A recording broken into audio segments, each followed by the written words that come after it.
여러분, 바울이 고린도 교회를 향해 기록한 편지를 우리가 고린도 전서, 고린도 후서라고 하는데요. 이 두 서신의 성격이 굉장히 다릅니다. 고린도 교회는 우리가 잘 알듯이 은사가 굉장히 풍성히 많이 나타났던 교회였죠. 그런 영적인 교회였습니다. 하지만 동시에 고린도 교회 안에는 많은 문제들도 있었습니다. 대표적으로 성도들 사이에 분쟁의 문제가 있었습니다. 나는 아볼로파다, 나는 게바파다, 나는 바울파다, 그리스도파다 라고 이야기하면서 서로 분쟁하고 당을 짓는 문제가 이 고린도 교회 안에 있었습니다. 또 음행의 문제가 있었습니다.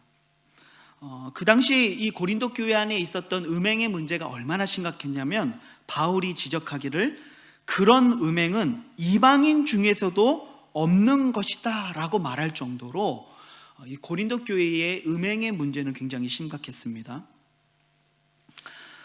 또 한 가지는 은사가 충만히 나타나는데 은사가 없는 자들을 사람들이 무시하거나, 또는 내가 가진 은사가 더 위대한 거다, 더 좋은 거다 라고 교만해지거나, 또는 하나님이 이 교회에 덕을 세우기 위해서 주신 은사를 그저 무분별하게 사용한다거나 무질서하게 사용하는 일들이 일어나면서 이 교회 안에 덕스럽지 못한 모습들이 굉장히 많이 있었던 교회가 바로 고린도 교회입니다.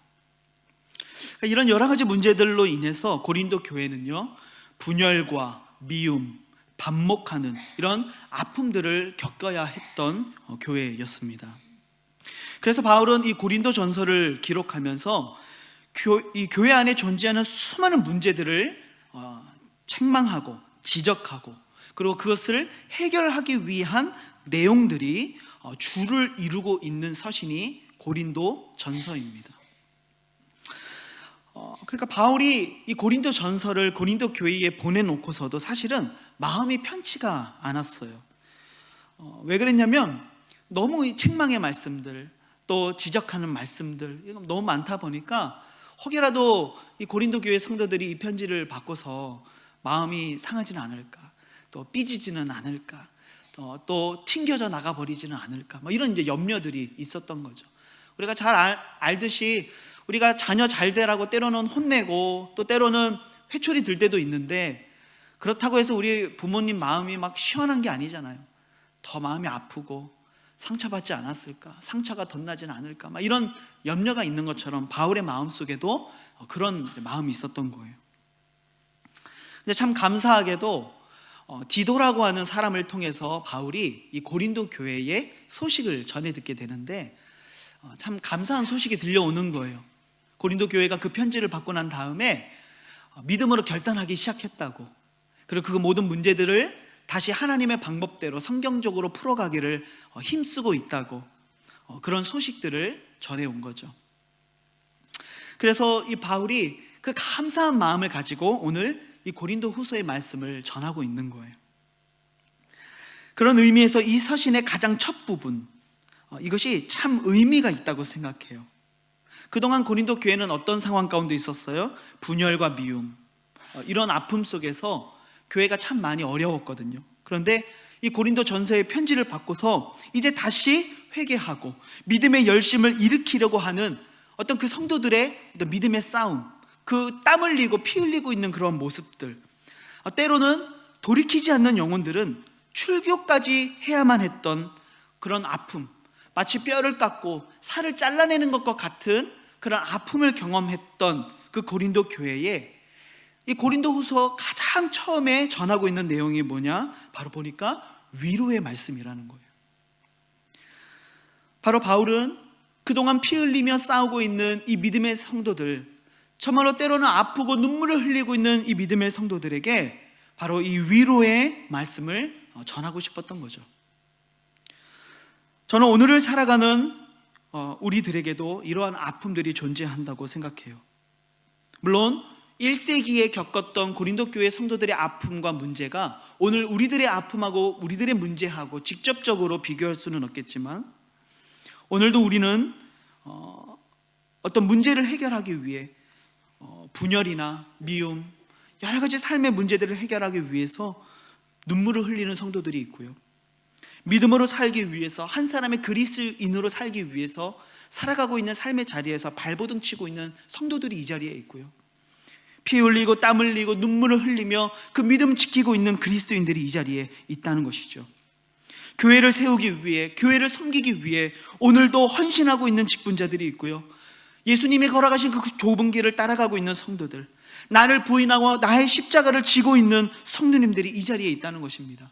때로는 육체의 연약함, 그런 아픔에도 불구하고 그 몸을 이끌고 주님 앞에 나와 예배하기를 원하는 성도들, 삶의 무게에 짓눌리고 있지만 여전히 예배의 자리를 사모하며 이 자리에 나와 있는 우리 사랑하는 성도님들의 삶을 생각할 때, 오늘 이 고린도후서의 가장 첫 부분에 바울이 고린도 교회 성도들에게 주기를 원하는 이 위로의 말씀이 오늘 여러분들의 위로가 됐으면 좋겠다라는 마음이 들었습니다. 이 하이델베르크 요리문답이 있습니다. 그 요리문답 제1문에 보면 이런 질문을 던집니다. 살아서나 죽어서나 당신의 유일한 위로는 무엇입니까? 여러분, 우리가 살면서 위로로 삼을 수 있는 것들이 정말 많이 있습니다. 예를 들자면 바쁜 일상 중에서 잠시 티타임을 가지며 따뜻한 커피 한 잔을 마시는 것, 여러분, 이것도 우리에게는 하나의 큰 위로가 될 수 있어요. 바쁜 일상을 잠시 뒤로 하고 훌쩍 여행을 떠나는 것도 우리의 삶에 좋은 위로가 될 수 있습니다. 너무 좋은 것들이에요. 여러분들이 이런 것들을 종종 누리셨으면 좋겠어요. 그리고 위로를 받았으면 좋겠어요. 그런데 문제는 그런 것들이 내 인생 속에 때로는 내가 감당할 수 없는 환난, 감당할 수 없는 인생의 무게를 상쇄시킬 만한 위로가 되느냐는 거죠. 그리고 이것이 우리에게 영원한 위로가 될 수 있느냐는 질문을 던져본다면 우리는 결코 그것이 완전할 수도 없고 영원할 수도 없는 위로라는 사실을 아마 우리가 다 공감하고 인정할 거라고 저는 생각해요. 그래서 하이델베르크 요리문답은 우리들에게 가르쳐주고 있는 것이죠. 살아서나 죽어서나 우리의 영원한 위로는 바로 우리가 하나님의 자녀라는 사실, 예수 그리스도의 보혈의 흘리심을 통해 우리가 죄 사함을 받고 영생을 소유한 자가 되었다라는 그 사실, 그리고 하나님이 우리의 아버지가 되어주셔서 우리의 인생을 인도하시고 책임져 주신다라는 그 사실이 우리에게 있어서 영원한 위로가 된다고 이 하이델베르크 요리문답은 우리들에게 가르쳐주고 있는 것이죠. 여러분, 그렇다면 하나님이 정말 우리의 위로자가 되실 수 있을까요? 바울은 오늘 본문 3절에 이렇게 외칩니다. 찬송하리로다. 그는 우리 주 예수 그리스도의 하나님이시요 자비의 아버지시요 모든 위로의 하나님이십니다. 이렇게 선포하고 있어요. 여러분, 이 바울의 고백처럼 정말 하나님은 우리의 삶을, 아니 나의 삶을 위로하실 수 있을까요? 한번 이렇게 생각해 보시죠. 우리가 누군가를 위로한다고 생각해 보세요. 그때 정말 제일 중요한 것이 있어요. 그게 뭐냐면 그 사람을 공감해 주는 거예요. 그 사람의 마음의 위치까지 함께 내려가 주는 것이죠. 공감하지 않으면 절대로 위로할 수가 없어요. 나는 저 위에 있는데 저 밑에 있는 사람을 위로할 수 없는 거죠. 그래서 그 사람의 마음에 그 낮아 있는 위치까지 함께 내려가 줘야 되는데 이거를 정말 못하는 사람들이 있습니다. 누군지 아십니까? 남자들이 이걸 잘 못해요. 저도 남자지만 아내가 또는 뭐 결혼 안 한 우리 청년들이라고 할지라도 여자친구가 나 좀 아파, 나 오늘 컨디션이 좀 안 좋아 라고 말하면 우리 남자들의 10중 8구는 뭐라고 대답하는지 아십니까? 약 먹어. 그쵸? 내가 약 사다 줄까? 약 먹었어? 왜 약을 안 먹어? 병원 갔어? 뭐 이렇게 물어보죠. 남자는 계속 뭐 타령만 해요? 약 타령, 병원 타령만 하는 거예요. 이게 아직까지 지금 뭐가 문제인지를 모르는 남자분들이 여기 계시면 굉장히 큰일입니다. 약도 좋은데 아내가 정말 원하는 건 뭐예요? 위로받고 공감받고 싶은 거죠. 그리고 나서 약을 사다 주면 아마 100점이 될 것 같아요. 맞습니까? 물론 제가 잘해서 이런 말을 하고 있는 건 아닙니다. 저도 못합니다. 근데 중요한 건 뭐냐면, 우리가 정말 누군가를 위로하고 싶다면 그 사람의 마음의 위치까지 내가 내려가야 된다는 거예요. 낮아져야 되고 공감해야 된다는 거죠. 근데 이렇게 낮아지는 거, 공감해 주는 거, 그 사람의 마음의 위치까지 함께 내려가 주는 거, 여러분 이걸 가장 잘하는 분이 계세요. 그게 누구예요? 바로 예수님이세요. 우리 주님이 이걸 제일 잘하세요. 왜 그러냐면 히브리서 4장 15절에 이런 말씀이 있어요. 우리에게 있는 대제사장은 우리의 연약함을 동정하지 못하실 이가 아닙니다. 모든 일에 우리와 똑같이 시험을 받으신 이로되 죄는 없으십니다. 무슨 말이냐면, 주님은 우리가 이 땅을 살면서 겪는 모든 종류의 아픔, 고통, 그것을 주님은 우리보다 먼저 다 경험해 보셨다는 거예요. 다 아신다는 거예요. 우리 청소년들이 잘 하는 말이 있죠. 엄마 아빠는 아무것도 모르면서, 예수님은 다 아신다는 거예요. 나만 버림받은 것 같았는데 예수님도 사랑하는 아버지에게 버림받으셨고요, 예수님도 사랑하는 제자들에게 배신당하셨고요, 예수님도 굶으셨고 굶주리셨어요. 40일 동안. 예수님도 굉장히 피곤한 인생을 사셨어요. 나만 직장에서 힘들고 피곤한 게 아니라 예수님도 잠을 못 자고 피곤하신 적이 너무 많으셨어요.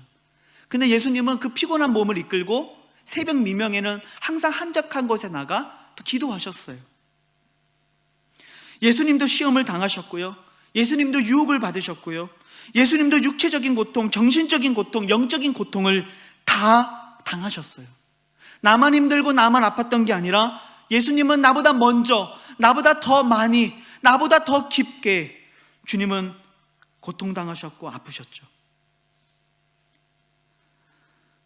나만 왕따 당하고 나만 놀림 당한 게 아니었어요. 예수님도 조롱과 멸시와 천대를 받으셨고요, 예수님도 오해를 받으셨어요. 예수님도 억울한 누명을 뒤집어 쓰고 재판을 받으시고 십자가에 달려 죽으셨어요. 나만 억울한 게 아니고 나만 오해를 받은 게 아니었다는 거예요. 나만 그런 줄 알았는데 하나님의 아들이신 예수님이, 그 높으신 주님이 나보다 더 먼저, 나보다 더 깊은 아픔을 당하셨다는 사실이 우리들에게 주는 위로가 있는 거예요. 왜요? 나의 아픔을 그분이 아신다는 거예요. 절대로 모르지 않는다는 거예요. 저 높은 곳에서 너 왜 그것 때문에 힘들어하니? 너 왜 자꾸 그 문제 때문에 넘어지니? 뭐가 널 그렇게 힘들게 하느냐며 우리를 책망하고 우리를 정죄하시는 것이 아니라 도리어 가장 낮은 곳에 내려오셔서 너가 무엇 때문에 힘들어하고 무엇 때문에 아파하고 무엇이 너를 넘어지게 하는지 내가 다 안다고 주님은 당신의 십자가를 통해 우리들에게 말씀하고 있는 거예요. 그래서 예수님이 육체로 오셨다라는 그 사실을 인정하는 것이 교리적으로 너무 중요해지는 거죠. 예수님의 육체로 오심을 인정하지 않는 자들이 누굽니까? 적 그리스도라고 이야기하죠. 요한 1서에서 이야기합니다. 요한 2서, 3서 다 이야기하죠. 왜요? 예수님이 육체로 오심을 부인하는 순간 우리가 믿는 모든 믿음의 도리들이 다 거짓이 되고 마는 거예요. 예수님이 육체로 이 땅에 오시지 않았다면 그분이 피를 흘리고 그분이 고통을 당하고 그분이 십자가에 죽었던, 그분이 굶주렸던, 그분이 잠을 자지 못했고 그분이 아파했던 그 모든 고난의 시간들이 도대체 무슨 의미가 있단 말이에요. 육체 없는 영혼이 어떤 고통을 느낄 수 없는 것처럼 예수님이 육체로 이 땅에 오시지 않았다면 그분의 고통도, 그분의 고난도, 그분의 아픔도 어떠한 의미가 없다는 것이죠. 그래서 예수님이 육체로 오셨다라는 이 교리적 사실이 굉장히 중요한 거예요. 그리고 예수님이 육체로 오셨다는 것은 역사적인 사실이고 그 사실이 우리에게 주는 위로가 있죠. 어떤 거예요? 그분도 아프셨고 외면당하셨고 조롱당하셨고 그분도 찢겨지셨다는 거예요. 그래서 그 사실이 우리에게 주는 위로가 있는 것이죠. 하나님은 우리가 무엇 때문에 아파하는지를 너무 잘 아세요. 왜냐하면 우리보다 먼저 시험을 당하셨기 때문이죠. 우리에게 언제 은혜가 필요한지, 어떤 은혜가 필요한지 하나님이 우리보다 우리를 더 잘 아세요. 그래서 하나님 앞에 울부짖으며 기도하고 있는 한나에게 하나님은 사무엘을 통해 위로함을 주시죠. 엘리야에게는 까마귀를 통해 먹을 것을 주심으로 그를 위로해 주셨어요. 바울의 설교를 듣던 청년이 몸이 너무 피곤해서 졸다가 창문에서 떨어져서 죽었어요. 교회가 아파하고 힘들어하고 있을 때 주님이 그 두기고를 살리게 하심으로 하나님이 그를 위로해 주시죠. 교회를 위로해 주셨어요. 이스라엘 백성들이 먹을 것이 필요했을 때, 고기가 필요했을 때, 물이 필요했을 때 하나님은 그때마다 필요한 먹을 것들을 주시며 그들을 위로해 주셨어요. 인생의 깊은 고통 속에 사람들을 피하고 싶었던 이 사마리아 여인이 그 대나 뜨거운 시간에 물을 길러 나왔을 때 예수님은 일부러 그녀를 만나기 위해 사마리아를 통과하여 가자고 말씀하시며 그녀를 만나 주셨죠. 그리고 그녀에게 결코 목마르지 않는 영원한 생수가 있다는 사실을 알려주시며 그녀를 위로해 주셨어요. 하나님은 그들에게 왜 아들이 없는 것 때문에 힘들어하냐고, 왜 먹지 못하는 것 때문에 자꾸 힘들어하냐고, 왜 그렇게 어려워하고 자꾸 넘어지느냐며 우리를 정죄하신 게 아니라 도리어 그들의 삶에 필요한 은혜들을 채워주시고 위로해 주셨다는 것이죠. 왜요? 그분이 우리의 아픔을 아시기 때문에, 우리가 얼마나 힘든지, 얼마나 많은 눈물을 흘리고 있는지, 얼마나 많은 인내에 그 한숨을 쉬고 있는지 하나님은 아시니까 하나님 우리를 위로해 주시는 거예요. 그래서 이 사실 때문에 이 히브리서의 기자는 4장 15절에서 말했던 그 은혜를 넘어 이제 16절에서 너무나도 위대한 고백을 하고 있죠. 16절 우리 같이 한번 읽어볼까요? 시작. 그러므로 우리는 긍휼하심을 받고 때를 따라 돕는 은혜를 얻기 위하여 은혜의 보좌 앞에 담대히 나아갈 것이니라. 아멘. 하나님 우리를 긍휼히 여기시는 분이시기 때문에 담대히 나아가라는 거예요. 가서 엎드리면, 가서 눈물을 흘리면, 가서 아버지 외치면 주님은 우리를 긍휼히 여겨주시고 때를 따라 돕는 은혜로 우리와 함께 하실 거라고 약속하고 있는 것이죠. 그 하나님이 오늘도 저와 여러분들을 그 연민과 동정의 마음으로 바라보고 계심을 여러분 믿으시기를 바랍니다. 오늘도 여러분들이 얼마나 힘든 인생을 살아왔는지, 얼마나 고분분투하고 있는지, 얼마나 인내하고 있는지, 때로는 그 죄의 문제 때문에 얼마나 자책하고 있는지, 때로는 실패한 인생 때문에 사람들 앞에 얼마나 위축되어 있는지 사람들은 모르지만 하나님은 다 알고 계시죠. 요한복음에 보면은 빌립이 자기 친구 나다나엘에게 전도를 합니다. 내가 드디어 그 구약 성경이 예언했던 메시아를 만났어. 우리 그 메시아 만나러 같이 가자. 그랬더니 이 나다나엘이 뭐라고 얘기했어요? 아니, 나사렛에서 무슨 선한 게 날 수 있느냐? 그러니까 쉽게 얘기하면 그 촌동네에서 무슨 그런 위대한 메시아가 날 수 있다는 말이야. 믿지 않았죠. 그런데 예수님이 이 나다나엘을 만나실 때에 나다나엘에게 어떤 말씀을 하세요. 보면 요한복음 1장 47절 48절을 이어서 보시면요, 예수께서 나다나엘이 자기에게 오는 것을 보시고 그를 가리켜 이르시되 보라, 이는 참으로 이스라엘 사람이라 그 속에 간사한 것이 없도다. 나다나엘이 이르되 어떻게 나를 아시나이까? 예수께서 대답하여 이르시되 빌립이 너를 부르기 전에 내가 무화과 나무 아래에 있을 때에 내가 너를 보았다. 주님 그렇게 말씀하세요. 두 가지를 말씀하셨는데 첫 번째는요, 너 속에 간사한 것이 없구나 말씀하셨어요. 너 참 진짜 이스라엘 사람이구나. 여러분 이 말은요, 그가 교활하거나 거짓되거나 위선적인 신앙인이 아니라 정말 순수한 마음으로 진실되게 하나님을 사랑하고 하나님의 그 일하심을 기다리고 있는 참된 믿음의 백성이라는 사실을 말하고 있는 거예요. 그러니까 이 말을 들었을 때 이 나다나엘이요 큰 위로를 얻죠. 주님 어떻게 그것을 아셨어요? 그러자 예수님 한 가지 더 얘기하세요. 너가 무화과 나무 아래에 있을 때 내가 너를 이미 보았어. 여러분 이 말에 의미가 있어요. 유대인들은요 이 무화과 나무를 번영의 상징으로 삼습니다. 그래서 유대인들은요 이 무화과 나무 밑에 모여가지고 거기서 율법을 배우기도 하고 거기서 기도하는 모임을 가졌어요. 그러면서 그 무화과 나무 아래에서, 그 번영을 상징하는 무화과 나무 아래에서 함께 기도하면서 하나님이 약속하신 그 메시아를 우리가 이렇게 기다리고 있습니다.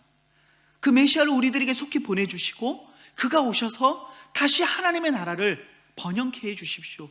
회복시켜 주십시오. 그런 경건한 마음으로 기다리고 있는 그 유대인들이 이 무화과 나무 아래에 모여서 기도하고 있었거든요. 근데 그 중에 한 사람이 누구였던 거예요? 나다나엘이었던 것이죠.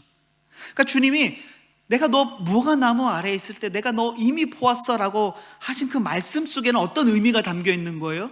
네가 얼마나 경건한 믿음으로 살아왔는지, 너가 얼마나 순수한 믿음으로 그 메시아를 기다려왔는지, 세속에 쩌들지 않고 그런 간사하고 교활한 믿음의 사람으로 타락하지 않고 믿음의 사람으로 있기 위해서 너가 그 나무 아래서 얼마나 기도했고 얼마나 간절한 믿음으로 너가 살아왔는지 내가 다 보고 있었어. 주님이 지금 그렇게 말씀하고 있는 거예요. 여러분, 그 말을 들은 나다나엘의 마음에 뭐가 찾아온 거예요? 깊은 위로가 찾아온 거예요. 그리고 이 말을 듣자마자 나다나엘은 뭐라고 고백합니까? 당신은 하나님의 아들이십니다. 바로 나다나엘이 메시아를 기다리면서 살아왔던 그 눈물과 인고의 시간들, 아무도 몰라줬을지 모르지만 우리 주님께서는 그걸 다 알고 계시고 나를 위로하시는 그 경험을 통해 나다나엘의 삶은 변화되게 된 것이죠. 여러분, 오늘 우리의 삶에 이 위로가 이미 주어져 있다는 사실을 여러분 믿음의 눈으로 바라볼 수 있기를 소망합니다. 제가 아무리 이 설교를 준비하면서 참 설교자로서의 정말 한계를 제가 느끼게 됐어요. 아무리 설교문을 수정하고 고치고 연구해도 더 잘 전할 수 없고 더 잘 이해시킬 수 없는 그런 제 한계를 느끼거든요.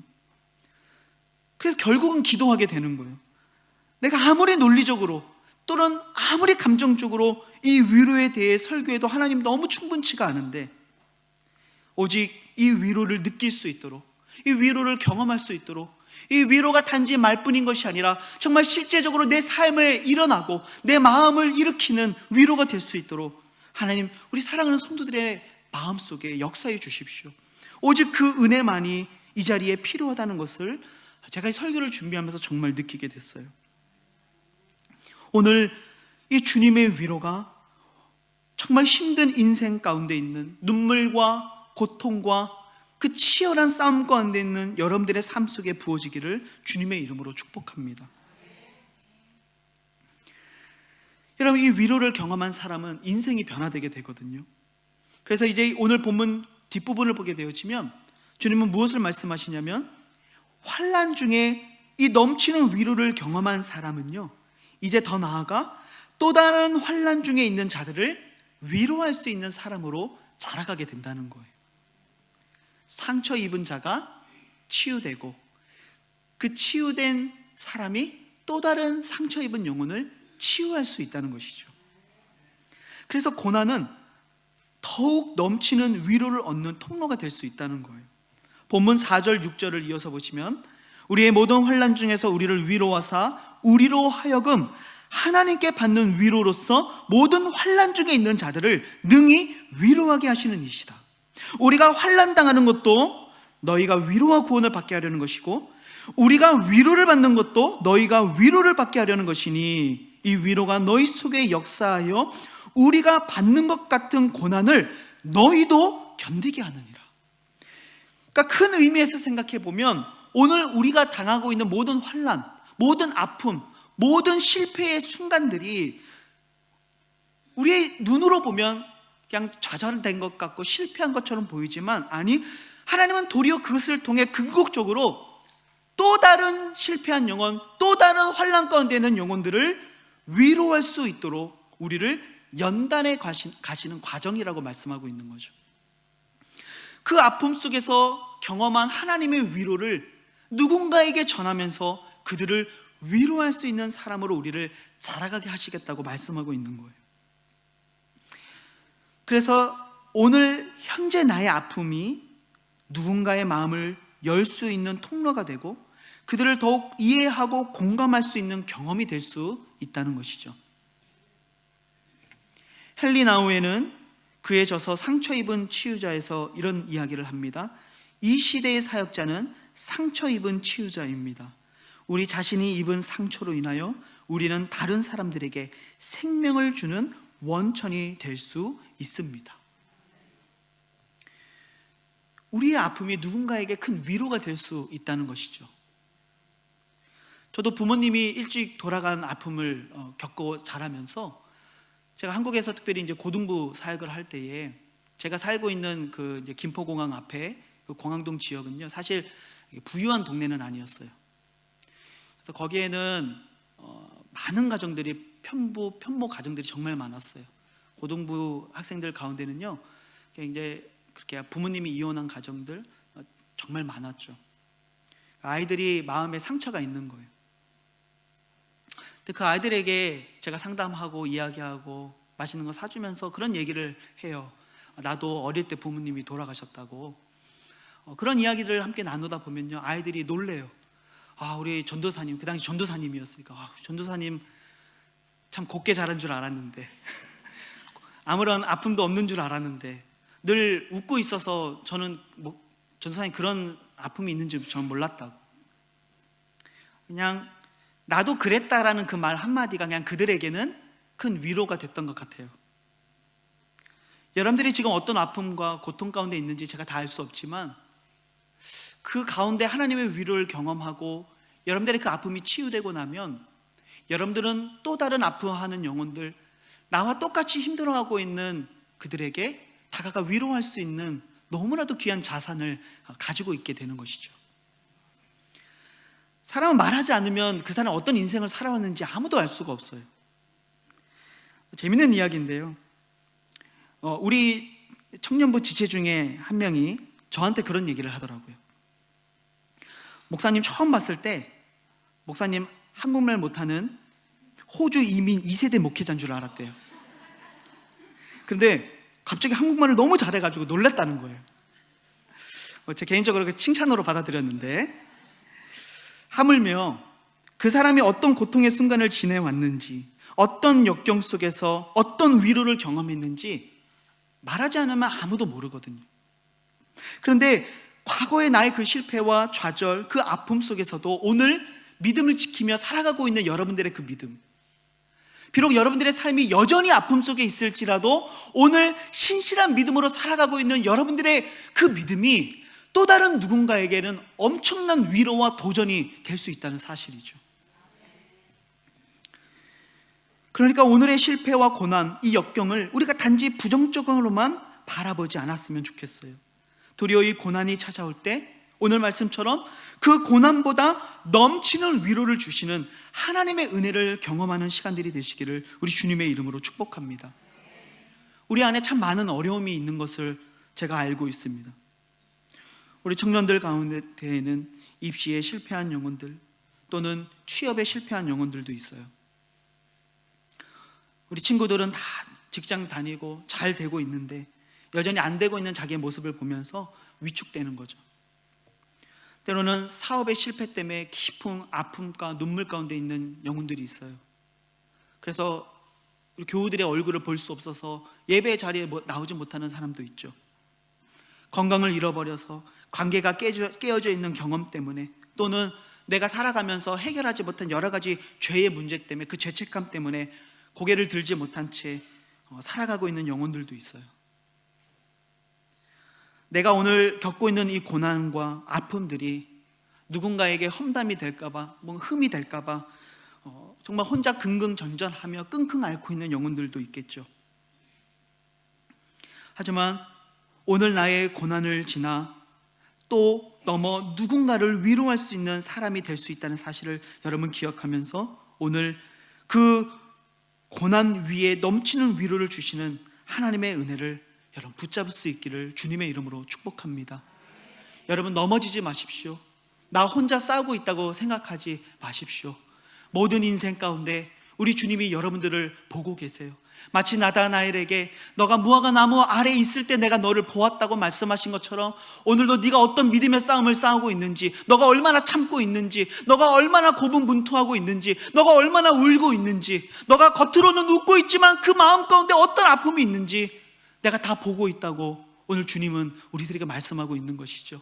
그 주님의 위로가 오늘 여러분들의 심령을 변화시키고 춤추게 하고 찬송하리로다, 이 바울의 고백이 오늘 나의 고백이 되어질 수 있기를 우리 주님의 이름으로 축복합니다. 오늘 말씀을 생각하며 우리 같이 한번 간절하게 기도했으면 좋겠습니다. 주님, 우리의 삶에 많은 눈물이 있고 아픔이 있습니다. 내 힘으로 감당할 수 없는 삶의 어려움들이 있습니다. 그러나 오늘도 믿음 지키기 위해 하나님 나 싸우고 있습니다. 오늘도 이 자리에 나와 아프지만 하나님의 은혜를 간구하며 예배하고 있습니다. 믿음을 지키기 위해, 예수 그리스도의 향기가 되기 위해, 그리스도의 편지가 되기 위해 내가 살아가고 있는 삶의 자리에서, 가정에서, 학교에서, 직장에서, 어떠한 관계 속에서도 하나님 정말 그리스도인으로 살기 위해 오늘도 발버둥 치고 있습니다. 하나님, 때로는 억누르는 그런 죄책감 때문에 너무 아프고 힘들지만, 감히 고개조차 들 수 없는 부끄러움이 우리 안에 있지만, 그래도 하나님의 은혜를 기대하며 이 자리에 나와 있습니다. 우리의 이 아픔, 이 노력, 이 인내와 그 눈물과 땀방울과 핏방울을 하나님 다 보고 계시고 기억하시는 줄을 믿습니다. 오늘 그 위로로 우리의 심령을 채워주셔서 넘어지지 아니하고 도리어 그 고난 위에 넘치는 위로로 함께 하시는 하나님의 은혜를 경험하여 이제는 더 나아가 또 다른 아픔과 환난 가운데 있는 영혼들을 위로하며 그들을 세울 수 있는 축복의 통로로 나를 삼아 주시옵소서. 오늘 말씀을 생각하며 우리 하나님 앞에 간절한 믿음으로 기도하기를 원합니다. 기도하시겠습니다.